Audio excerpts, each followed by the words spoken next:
Policies and Regulations in Higher Education, a case study on Brazos Sport College by Marleta Ficklin and Brian Brown.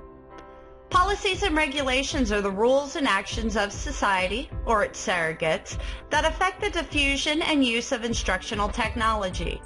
This includes such areas as web-based instruction, instructional and community television, copyright law, standards for equipment and programs, use policies, and the creation of a system which supports the effective and ethical utilization of instructional technology products and processes.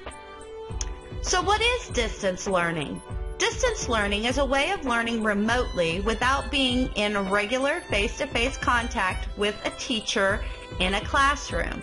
This can be carried out, according to Southern Association of Colleges and Schools, either synchronous or asynchronous, and it also may use the internet, one-way or two-way transmission through open broadcast, closed circuit, cable, microwave, broadband lines, fiber optics, satellite or wireless communication devices, audio conferencing, video cassettes, DVDs, and CD-ROMs if they are used as part or all of the course program.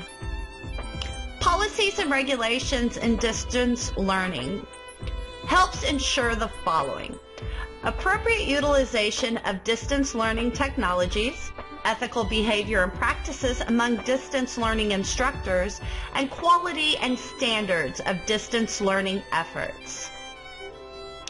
The Southern Association of Colleges and Schools has a distance education policy statements, and these are a few.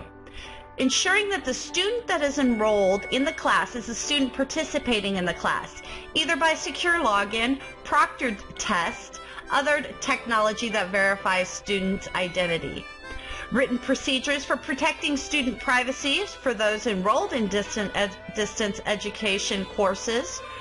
Written procedures that notify students of any projected additional charges associated with the student verification. Ensure accurate head count of students enrolled in distance education courses. And education programs, whether distance education or not, must comply with the principles of accreditation. Some additional guidelines: if the college offers a significant amount of distance education courses, it should be reflected in their mission statement. An institution offering distance or correspondence learning courses, programs, ensures that there is a sufficient number of faculty qualified to develop, design, and teach the courses or programs. The institution has clear criteria for the evaluation of faculty teaching distance education courses and programs. Faculty who teach in distance and correspondence education programs and courses receive appropriate training. So the policies and regulations for Brazos Sports College. Distance learning at Brazos Sport College. Brazos Sport College offers various online courses to its students through the learning management system Desire to Learn. For the 2015 academic school year, the college plans to offer a full online associate degree program to its students. Specific problems and resolutions. Currently, the college does not have any policies and regulations in place to support its distance learning efforts.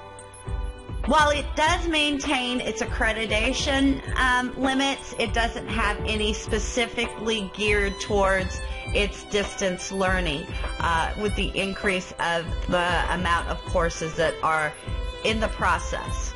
So they're also finding it difficult to determine the best course of action to take in order to develop policies and regulations.